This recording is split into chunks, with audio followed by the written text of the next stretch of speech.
Fala, galera! E aí, tudo bem com vocês? Vamos para mais uma aula de função do segundo grau. Eu sou a professora Fernanda Sena. Vamos continuar.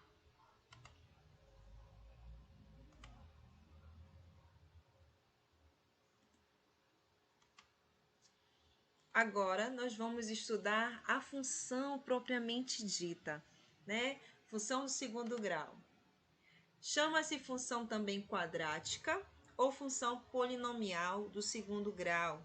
É uma função de reais em reais dado pela lei de formação. Essa lei aqui, ó, f de x igual a x ao quadrado mais bx mais c. Lembra bem a equação do segundo grau, né? Eu tenho o coeficiente x ao quadrado de x e o termo independente c, onde esse a, b e c são números reais e o a, para que a minha função do segundo grau ela exista, o meu a tem que ser diferente de 0. Vamos para os exemplos? Olha aqui. Tá? Assim como na equação do segundo grau eu tenho uma equação completa e uma incompleta, na função do segundo grau também eu tenho assim, uma função completa e uma função incompleta. E para que ela exista, não esqueça, o a tem que ser diferente de 0. Olha aqui. Eu tenho a função 3x ao quadrado menos 4x mais 1. Quem é o valor de a, de b e de c? A vale 3, que é o coeficiente x ao quadrado. O b vale menos 4, que é o coeficiente de x. E o c vale 1, que é o termo independente.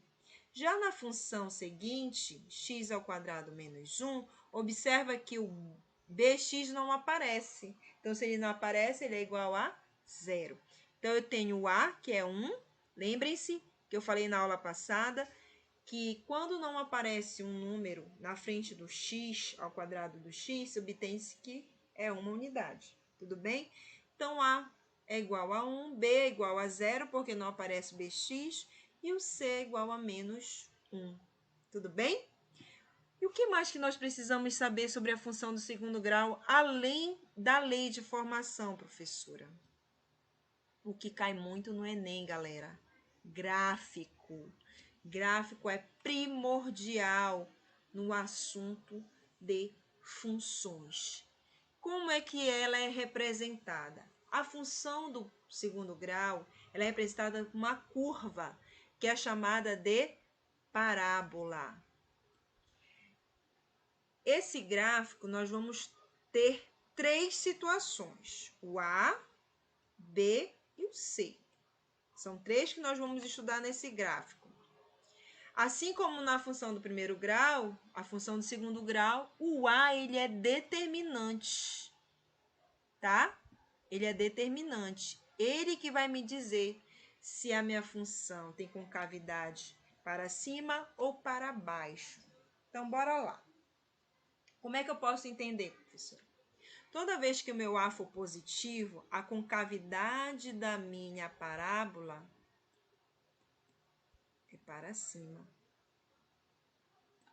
E quando o meu A for negativo, a concavidade da minha parábola é para baixo. Olha aí.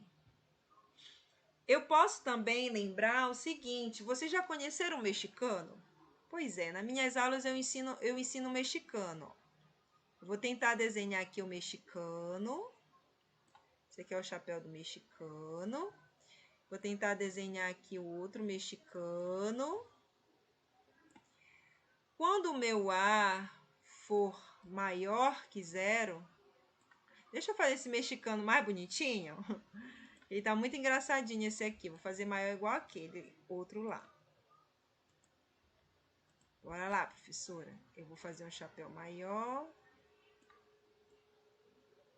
Então, quando o meu mexicano for... Quando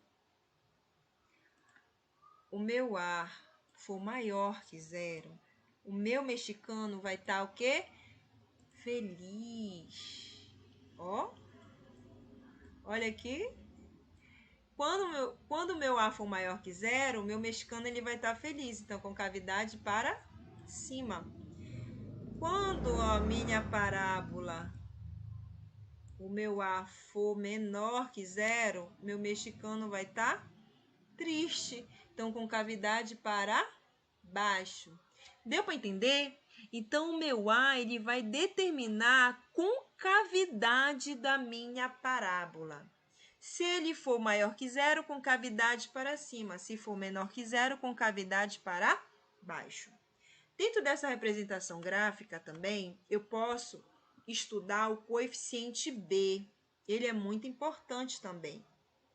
E ele vai ser orientado pela análise de uma reta imaginária, onde vai intersectar o eixo Y e passa pelo ponto C. Olha só, 3 situações. Eu tenho 3 parábolas. Vou olhar para essa primeira aqui, primeira parábola. O meu B ele é positivo. Por quê, professora? Porque olha só, olha para o eixo Y e para o ponto C.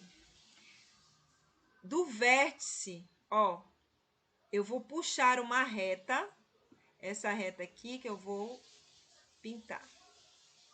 Essa reta aqui que passa pelo ponto C, ele está com sentido para cima, então sentido positivo.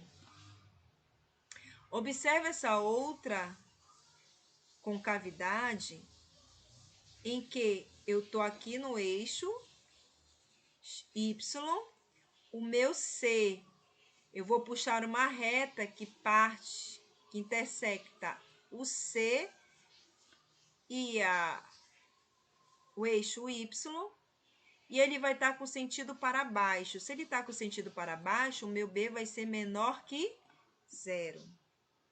Mas, quando a minha seta for paralela ao eixo X e perpendicular a Y, ó, em que o meu C é igual ao vértice da minha parábola, eu vou ter o meu B igual a zero. Então, observa aí. Quando a seta for crescente, meu B é maior que zero. Quando a minha seta for decrescente, o meu B é menor que zero. Quando o meu C coincide com o vértice da parábola, o meu B vai ser igual a zero. Não necessariamente vai passar aqui na origem, tá, gente?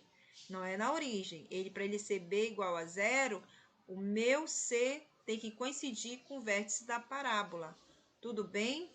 Ah, professora, mas a minha concavidade passou na origem. Ótimo. Então, posso dizer também que é igual a zero, tá?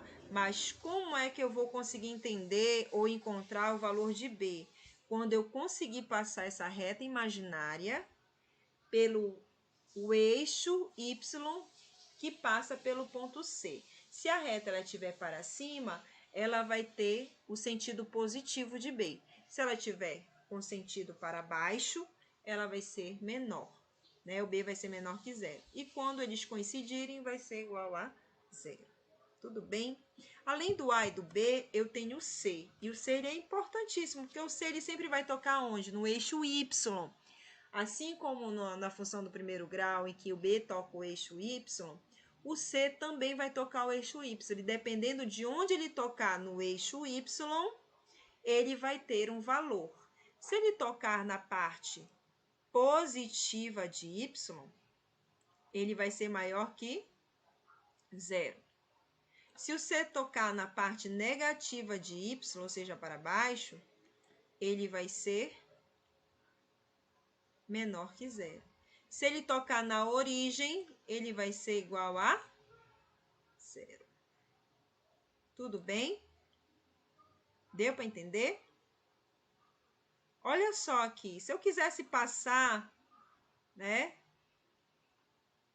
pudesse entender que cada um desses elementos, desses termos dentro da função do segundo grau, eles têm um fator muito importante dentro do gráfico.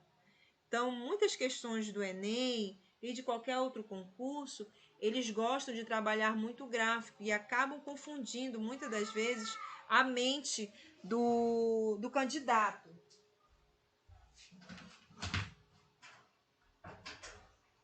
Observa esse exemplo 1 aí. Complete as lacunas. Eu tenho duas parábolas. Vou ver a primeira letra A. Eu tenho uma parábola que tem concavidade para baixo. Quem é que determina a minha concavidade? É o meu A.